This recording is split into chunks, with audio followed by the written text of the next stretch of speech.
오늘 우리에게 주신 하나님의 말씀은 마태복음 9장 18절에서 26절까지입니다.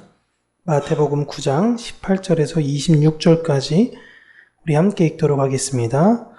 예수께서 이 말씀을 하실 때에 한 관리가 와서 절하며 이르되 내 딸이 방금 죽었사오나 오셔서 그 몸에 손을 얹어 주소서 그러면 살아나겠나이다 하니 예수께서 일어나 따라가심에 제자들도 가더니 12해 동안이나 혈루증을 앓는 여자가 예수의 뒤로 와서 그 겉옷가를 만지니 이는 제 마음에 그 겉옷만 만져도 구원을 받겠다 함이라.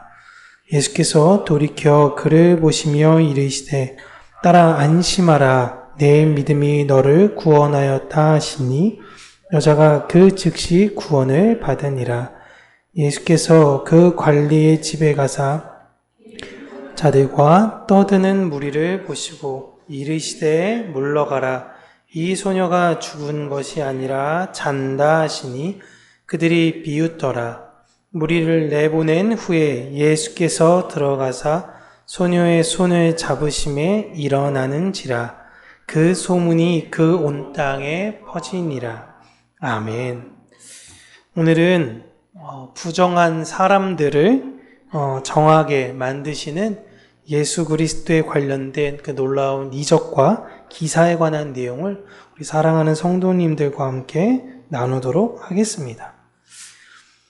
오늘 우리가 알고 있는 이 내용은 사실 마태복음에서 굉장히 압축적으로 이야기를 하고 있죠.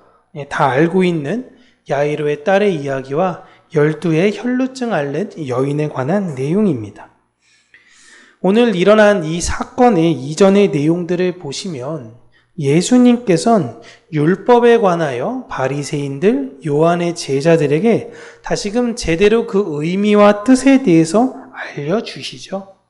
근데 예수님께서 이렇게 잘 알려주실 때 바리새인을 비롯하여 많은 종교 지도자들이 맞아. 우리가 좀 더 율법에 대해서 열심히 잘 알아야 되는데 우리가 너무 수박 겉핥기식으로 안 것이 아닌가? 다시 한번 생각해보자 라고 생각하면 참 좋을 것 같은데 그렇게 생각하지 않고요. 도리어 예수님을 메시아의 후보에서 올려놓는 것을 철회하려고 합니다.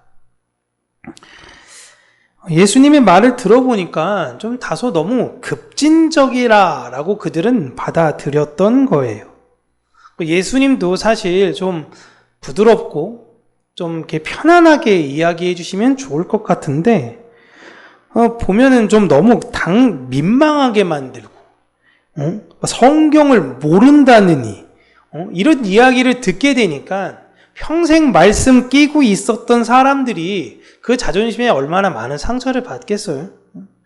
특별히 경건하게 살기 위해서 일주일에 2번이나 금식하면서 그 애씀이 있었는데 그 금식들은 다 외식함이 아니냐라며 싸잡아가지고 도리어 자신들의 죄인 취급하는 그 모습에 당시 종교 지도자들이 화가 났던 것입니다. 어찌 보면 이걸로 인해 그들은 자신의 정체가 폭로된 거예요. 나를 경건한 사람으로 불러줬으면 좋겠는데 메시아의 후보라는 이가 지금 우리를 죄인 취급하고 있으니 우리는 당신을 메시아 취급하지 않겠습니다 라고 이야기를 하는 것이죠. 이제 그런 상황에 한 회당장, 오늘 관리라고 나와 있지만 야이로라라는 사람이 예수님을 찾아옵니다. 회당장이라고 하면 오늘날 좀 다를 수도 있긴 하지만 기도원장이라고 생각하시면 좀 유사할 수 있어요. 강화도 갈멜산 기도원 이런 거라든가 거기 기도원에 기도원장님이 계시잖아요. 그와 같이 회당장이 그러한 역할을 하는 사람들입니다. 아무나 기도원장으로 세우지 않습니다. 신앙에 있어서 경륜이 있는 사람들, 굉장히 깊어 보이는 그런 분들을 기도원장을 세우듯이 회당장으로 세웁니다.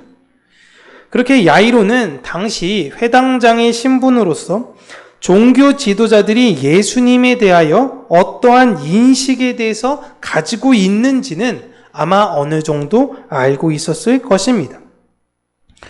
그리고 지금 예수님께서 계시는 곳도 부정한 사람들이 득실득실한 곳이에요. 그 안에 들어간다라는 이유 하나만으로 나는 부정해지는 사람이 되는 것을 아는 사람입니다. 그러니까 말씀에 대한 깊이가 있는 분이에요.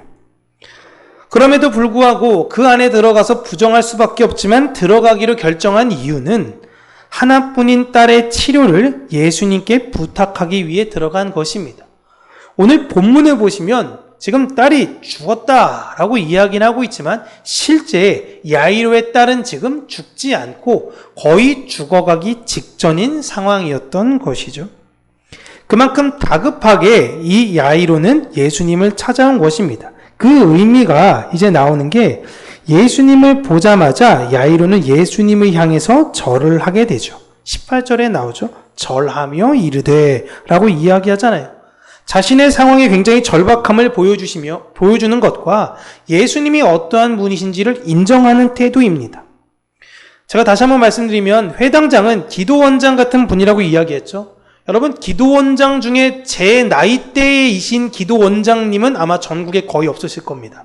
최소한 연배를 보시면 거의 환갑을 넘으신 분들이 많아요. 그렇다고 해서 이분이 그렇다라는 것은 아니고 아마도 이 야이로의 딸이 12살이라는 것을 유추하여 볼 때 젊으면 30대 후반으로 예측하기도 하는데 사실 제가 볼 땐 그거보다 훨씬 더 나이가 많을 거라고 예상합니다. 아마도 그 딸은 늦게 낳은 늦둥이일 거예요. 그러니까 분명한 건 예수님보다 야이로의 나이가 더 많다라는 것입니다. 그럼에도 불구하고 그 예수님을 향해 절을 할 정도로 지금 절박한 상황인 거예요. 그런 야이로의 부탁을 예수님께서 받아들이시고 제자들과 함께 그의 집으로 향하십니다. 그렇게 이제 길을 가던 중에 갑자기 급하게 길을 가던 중 만성 하혈증을 겪고 있는 여인이 예수님의 걸음을 막아세우는 장면이 나와요. 이 여자는 그 병을 12년 동안 앓고 있었다라고 이야기를 합니다.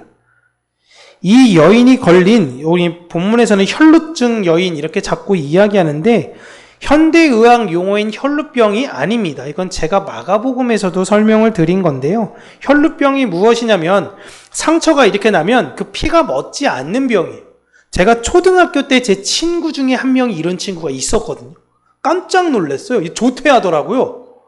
칼에 비었는데 학교를 조퇴하는 거예요. 그래서 뭐야 그냥 밴드 붙이면 되지 무슨 조퇴를 해 그러더니 걔가 혈루병. 그래서 그때 처음 들었어요. 피가 안 멈춘대. 야 그런 병이 있었어? 라고 제가 어린 나이 때 초등학교에서 진짜 놀랐던 기억이 있는데요. 이 혈루병은 여자들에게는 유전인자로 잠재될 수는 있어서 아들에게는 물려줄 수 있어요. 자녀에게는 물려줄 수 있는데 여자에겐 병으로 나타나지 않습니다. 그러니까 여자는 피가 멎어요. 그런데 남자는 유전으로 잠재성을 갖고 있고 병으로도 모두 나타납니다. 그러니까 남자는 피가 안 멈춰요. 따라서 여기서 이 여인이 겪고 있는 혈루증이라는 것은 만성 하혈병으로요. 언제 자궁에서 피가 날지 모르는 질병인 것입니다. 지금이야 뭐 여러 가지 생리대도 있고 여자분들께서 여러 개 조치할 수 있는 상황, 병원도 많이 있으니까 다소 불편할 뿐이지 생명과는 직접적 상관이 없는 질환일 수는 있어요. 그런데 당시 이 병이 치명적이었던 것은 치료할 리가 없고 뭐 생명과 연관이 있어서가 아니라 율법에 의해 부정한 사람이 되기 때문에 그런 것입니다. 이게 정말 치명적인 거예요. 레위기 15장 저희 같이 한번 읽어볼게요. 레위기 15장입니다. 시작. 만일 여인의 피의 유출이 그의 불결기가 아닌데도 여러 날이 간다든지 그 유출이 그의 불결기를 지나도 계속되면 그 부정을 유출하는 모든 날 동안은 그 불결한 때와 같이 부정한즉 그의 유출이 있는 모든 날 동안에 그가 눕는 침상은 그에게 불결한 때의 침상과 같고 그가 앉은 모든 자리도 부정함이 불결할 때의 부정과 같으니 그것들을 만지는 자는 다 부정한즉 그의 옷을 빨고 물로 몸을 씻을 것이며 저녁까지 부정할 것이요. 아멘. 25절 보면 여성의 생리 기간을 성경에서는 부정한 기간이라고 이야기를 하고 있습니다. 그러니까 여자가 부정하기 때문에 그렇다라기보다도 여자의 몸에서 나오는 그 피가 땅에 들어가 그 땅을 오염시키기 때문에 부정한 거예요. 왜? 여자가 피를 흘리는 그 땅은 어떤 땅이냐면 하나님께서 약속으로 주신 언약의 땅이기 때문에 그래요. 그게 진짜 중요한 거예요. 그러니까 하나님의 땅은 거룩한 땅인데 거기에 누구의 피가 묻어서 부정한 거예요? 사람의 피가 묻었기 때문에, 죄의 피가 묻었기 때문에 부정한 것입니다. 이건 남자도 마찬가지인데 남자의 피야 이게 사실은 좀 여자와 다르게 사실 얼마든지 본인이 조심할 수 있는 것이잖아요. 여자에게 있어서는 어쩔 수 없이 한 달에 한 번씩 이 피를 흘릴 수밖에 없는 날이 있는데 이때를 그래서 그 여자는 부정한 기간이다라고 이야기를 하는 것입니다. 그런데 그때만이 아니라 불규칙하게 피가 계속 날 수 있던 걸 지금 레위기 15장에서 이야기를 하고 있는 거예요. 이 여인은 이 병을 지금 겪고 있는 것입니다. 그래서 언제 부정하게 될지 모르기 때문에 자신의 삶을 조심스럽게 살 수밖에 없는 거예요. 26절에서 27절까지 계속 내용을 보시면 뭡니까? 만약에 내가 하혈을 하게 되는 순간 제가 이걸 짚어요. 그 여자가. 그럼 이 소강대상은 부정한 강대상, 부정한 마이크, 부정한 성경책, 부정한 물컵이 되는 거예요. 만지면 안 돼요. 이 상태로 방에 들어가서 격리해야 되는 것입니다. 그렇다면 이 유출이 언제 갑자기 터질지 모르고 언제 이게 될지 모르니까 이 여인은 전전긍긍하며 조심히 살 수밖에 없었던 거죠. 몇 년 동안 이렇게 살았다고 이야기합니까? 12년 동안 이렇게 살았다는 것입니다. 이 사람은요, 주변 사람들과 12년간 함께 어울려서 안 되는 부정한 사람으로 낙인 찍혔을 거예요. 같이 막 즐겁게 놉니다. 어린 시절에. 둥글게, 피난다. 근데 손잡은 사람들 다 어떻게 된 거예요? 부정한 사람들 되는 거예요. 이 부정한 사람들을 손잡은 사람들은 또 부정한 사람들. 거기 있는 사람들은 다 부정한 사람들. 언제까지요?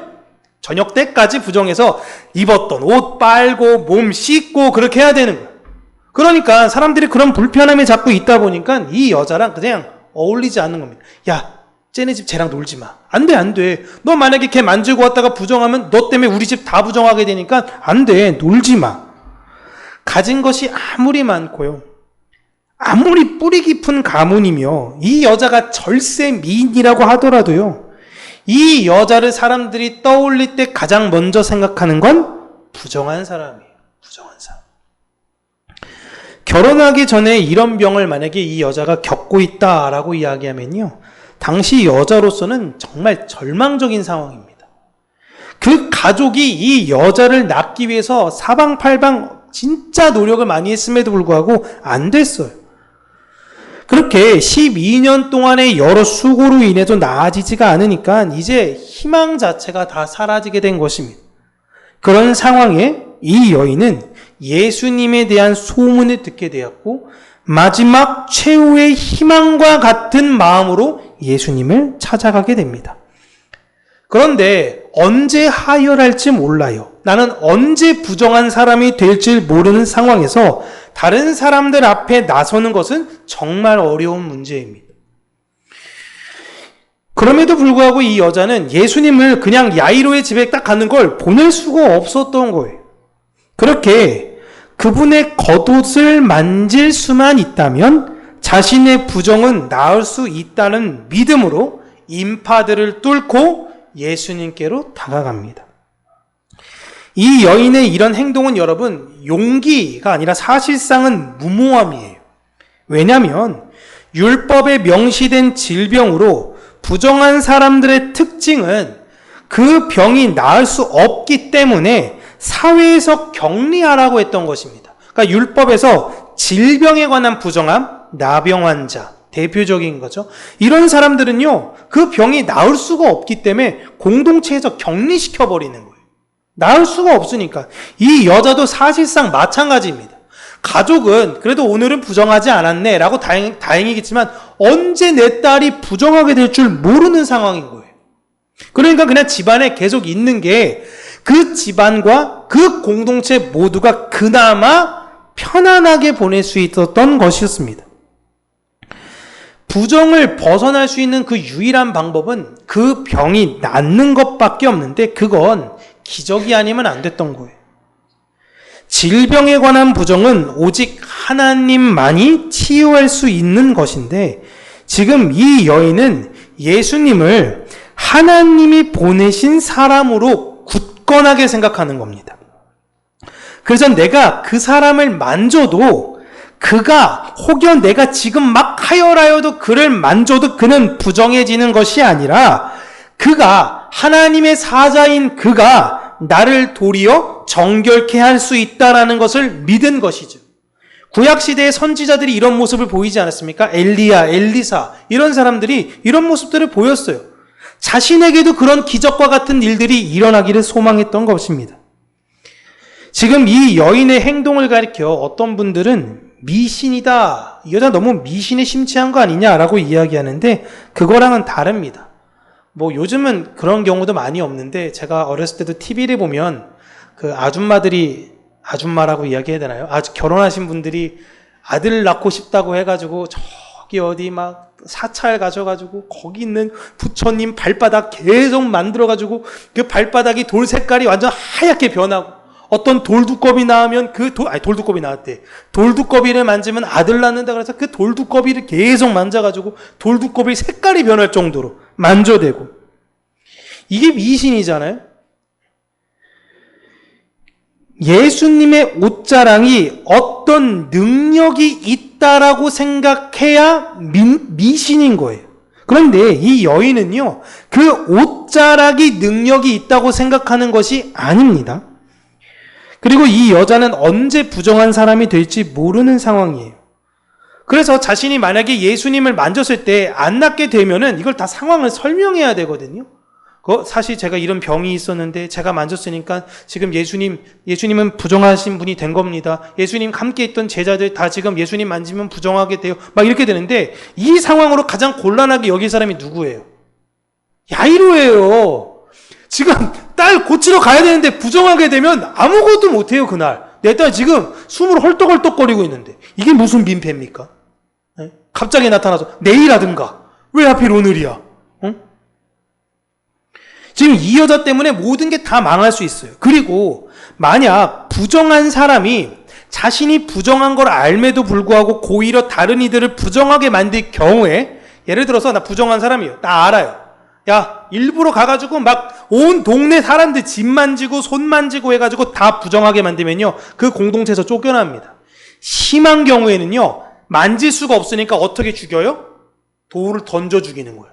부정한 사람이라고 해서. 그래서 여러분 원래 돌 던져 죽이는 게 그것 때문에 그런 거예요. 그냥 아파라라고 던지는 게 아니라 내가 그를 만지면 부정하게 되기 때문에 이 돌을 던져 그를 죽이는 겁니다.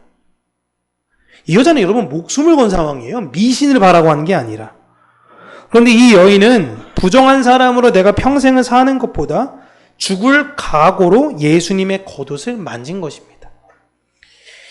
이 여인은 자신이 이제 부정함에서 벗어났다라는 것을 증명하지 못하면 이제 난리 나는 거예요. 그러나 이 여인은 미신의 개념으로 예수님을 만진 것이 아니라 목숨을 걸고 만지게 되었고 그때 예수님께서 자신의 능력이 자신으로부터 나갔다라는 것을 알고 자신을 만진 여인을 찾고 부르시고는 너의 믿음이 너를 구원했다라고 하시죠. 이 여자가 가진 믿음이 뭔가요? 이 믿음이. 나를 부정에서 치유하는 방법은 오직 예수님밖에 없다는 것입니다. 이걸 믿는 거예요. 이 여인은 예수님을 직접 만지지 않더라도 그에 속한 그 옷자락만 만지더라도 그에 속한 모든 그것이 나를 부정에서 벗어나게 할 수 있다라는 믿음을 가졌고 그 믿음을 보인 것입니다. 이 여인은요, 예수님을 만지고 분명히 나았음을 확신했습니다. 그래서 아마 이후에 성경에 기록되지는 않지만 여러분, 부정한 사람이 다시 공동체에 들어가는 방법은 제사장에게 그 몸을 보여줘야 되는 거예요. 난 정결한 사람입니다 라는 걸 확인받아야 되는 거예요. 그런데 제사장에게 확인을 받고 그때 좀 느낌이 이상했는데 뭔가 된 것 같았어 라는 그런 것이 아니라 확신했던 거예요. 나 예수를 만졌고 예수가 나를 정결케 했고 끝인 거였어. 그리고 제사장을 담대히 불러서 저 나았습니다 라고 이야기를 할 수 있는 거죠. 제사장이 확인해 보니까 나은 것 같네요, 들어와도 괜찮습니다 이렇게 선언한 게 아니라 예수님을 만진 그 순간 이 여인은 자신이 나았음을 확신한 겁니다. 이게 믿음이에요. 여러분, 예수님께서 돌아가신 십자가라는 형틀은요, 대표적인 부정한 도구입니다. 아주 대표적으로 재수없는 도구예요. 그렇게 많은 사람들은 예수님이 부정한 도구에 합쳐져서 부정한 도구에 달려 죽었고 부정한 상태로 죽었으니 그는 부정한 사람이다 라고 생각했습니다. 맞아요. 그런데 예수님께서 부정한 도구에 의해 죽으셨다라는 것은 부정한 우리를 상징하는 것과 같은 것입니다. 그리고 예수님은 그 부정의 도구인 십자가를 모든 이들로 하여금 이젠 정결한 도구로 바꾸어 버리셨어요. 사람들이 십자가를 생각할 때 무엇을 생각합니까? 사랑, 희생, 용서, 은혜, 이런 걸 생각하는 거예요. 그 전에 십자가는 죽음, 저주, 이런 것이었습니다. 부정한 모든 대명사인 십자가를 정결케 만드셨어요, 예수 그리스도께서. 그 어떤 부정한 것이라도 예수님이 닿으면 정하게 되는 것입니다. 그래서 그 십자와 같은 부정한 우리가 예수 그리스도를 만남으로 인해 정한 존재가 된 것이에요. 이것을 바울이 로마 교회에는 이렇게 이야기를 하고 있습니다. 로마서 13장 14절에 주 예수 그리스도로 옷 입으십시오. 죄의 본성이 바라는 정욕을 만족시키는 생각을 하지 마십시오. 쉬운 성경으로 제가 여러분들께 읽어드린 건데요. 내가 정결해지는 방법은 딱 하나입니다. 그리스도의 옷을 입는 거예요. 그것 말고 내가 무언가 그리스도를 위해서 열심히 한다라는 것이 정결케 되는 것이 아니에요. 그리스도의 옷을 입으면 끝이에요. 그 말은 내가 예수 그리스도가 나를 정결케 하신다라는 걸 믿는 거예요. 이게 끝입니다. 이 여인이 가진 믿음은 예수가 아니면 그 누구도 나를 정결케 할 수 없다는 것이었어요. 그렇게 믿음이라는 것이 무엇인지를 예수님은 지금 자기를 따르는 수많은 무리들에게 보여주시는 겁니다. 한 연약한 여인을 통해. 이 사람들이 예수님 믿음으로 따라오는 걸까요? 아니에요. 다 그 사람들은 스스로 의롭다라고 생각하면서 예수님이 어떤 기적과 어떤 이사를 보이는가 우리가 한번 우리가 한번 살펴보자. 이런 마음으로 예수님 쫓아다니는 것입니다. 그렇게 이 여인의 문제를 해결하시고 이제 아무래도 좀 시간이 지체가 되어다 보니 야이로의 집에는 조금 늦게 도착할 수밖에 없었습니다. 그런데 이미 그의 딸이 죽었다고 사람이 와가지고 야이로에게 알려줘요. 그러니까 도착하기 전에 그 집에서 사람이 먼저 와서 당신 딸이 이미 죽었다라고 이야기를 해요. 그리고 이제 딸이 죽었으니까 예수님 힘들게 오셨지만 불편하게 하시지 말고 좀 이렇게 돌려보내드려라 라고 이야기를 합니다. 이게 왜 돌려보내냐고 생각하세요, 여러분? 물론 가봤자 뭐 소용이 없어 이런 것도 있긴 하겠지만요, 죽은 사람의 집은 부정한 곳이에요. 그러니 우리 집 이제 부정하게 되었으니까 거기 전문적으로 직업에 있어서 와서 그렇게 일하는 사람들 빼고는 이제 다른 사람들 와서 부정 타지 않게 그냥 막아주세요. 그냥 오지 말라고 해주세요 라는 의미도 있습니다. 그리고 또한 이 슬픈 소식에 아픈 딸의 마지막을 보지 못했다라는 야이로의 충격은 엄청 컸어요. 마지막 희망이 예수님이었는데 내가 좀 늦어서, 만약에 이 사람이 달려오기 전까지 그 혈루증 앓는 여인과 안 만났고 좀 더 우리가 전력으로 갈 수 있었다면 내 딸을 마지막에는 기적과 같이 살릴 수 있지 않으셨을까? 이런 원망도 섞여 있을 수 있습니다. 그럼에도 불구하고 예수님은 이 상황을 다 듣고 다 아시고도 야이로의 집으로 들어가십니다. 죽음으로 지금 들어가신 거예요. 그리고 그곳에 있는 이들에게 야이로의 딸은 죽은 것이 아니라 자고 있는 것이다 라고 말씀을 하십니다. 여러분, 거기 모여있는 사람들이 바보가 아니잖아요. 응? 이게 죽은 거랑 자는 거랑 어떻게 착각할 수가 있을까요? 딱 봐도 죽은 거는 몸도 차갑고 뭐 혈색도 다르고 숨도 안 쉬고 분명하게 죽은 거 다 확인했으니까 피리 부는 사람도 데리고 오고 다 준비를 한 거 아닙니까? 그렇게 사람들은 예수님에 대해서 비웃는 것입니다. 그럼 모두의 비웃음 속에 예수님은 소녀가 있는 방으로 들어가시고 방에 있는 사람들을 다 내보내신 후에 죽은 소녀의 손을 잡으십니다. 지금 이 소녀는 시신이에요. 아까 말씀드렸다시피 율법에 근거하여 시신을 만진 사람은 부정한 사람이 됩니다. 하나님께 서원한 나실인들이 하지 말아야 되는 것이 몇 가지 있습니다. 머리카락 자르지 마라, 그 다음에 술 먹지 말아라, 그 다음에 시신 만지지 말아라. 이게 뭐냐면 정결을 지키라라는 의미인데 서원한 그 기간 동안 절대 시신을 만질 수가 없었어요. 그런데 하늘의 나실인이신 예수님께서 그 시신을 만지십니다. 그리고는 그 소녀에게 생명을 부여하시고 그 소녀를 깨우십니다. 여러분, 우리가 성경을 읽을 때 사람들은 예수님이 치료하고 죽은 사람들을 살리는 일에 흥미를 보이고 그 대목에 대해서 관심을 가집니다. 신기하니까요. 그러나 예수님의 이적을 적은 이유는 자, 우리 스승이신 예수님이 이런 거 했다? 이런 거 했다? 대단하지? 너희도 한번 믿어봐. 라는 것을 보여주려고 적은 것이 아닙니다. 지금 계속 예수 그리스도는 율법이 무엇인지를 이야기하고 그 다음에 부정함이 무엇인지를 이야기하고 죄인이 무엇인지를 이야기하고 있는 거예요. 지금은 부정한 자들을 정한 자들로 만드는 그 이적을 보여주고 계시는 것입니다. 그렇게 죽은 줄 알았던 소녀가 예수님과 함께 방에서 나오자 사람들이 기겁을 하게 되는 거죠. 상상해 보십시오. 이야, 이게 너무 무섭지 않겠습니까? 분명히 내 두 눈으로 똑똑히 죽는 걸 봤는데 그 애가 지금 예수님이랑 손잡고 걸어 나온 거예요. 그리고 나중에 다른 복음서 보면 뭐라 그러죠? 아, 배고파요. 밥 주세요. 배고파요. 이게 얼마나 무서운 겁니까? 예? 그러니까 이 소문이 온 땅에 퍼지게 되었다라고 이야기를 하죠. 그럼에도 불구하고 사람들은 여전히 예수님의 기적에만 관심을 가지고 있습니다. 더 많은 사람들이 예수님께 몰려들었어요. 왜요? 예수님을 믿으려고 간 겁니까? 아니에요. 엔터테이너를 위해서 간 거예요. 흥미거리가 없잖아요. 물론 이런 소문 덕분에 예수님은 많이 알려지게 되었고 이 소문이 계속 전해져 우리가 예수님을 알게 되었던 것이죠.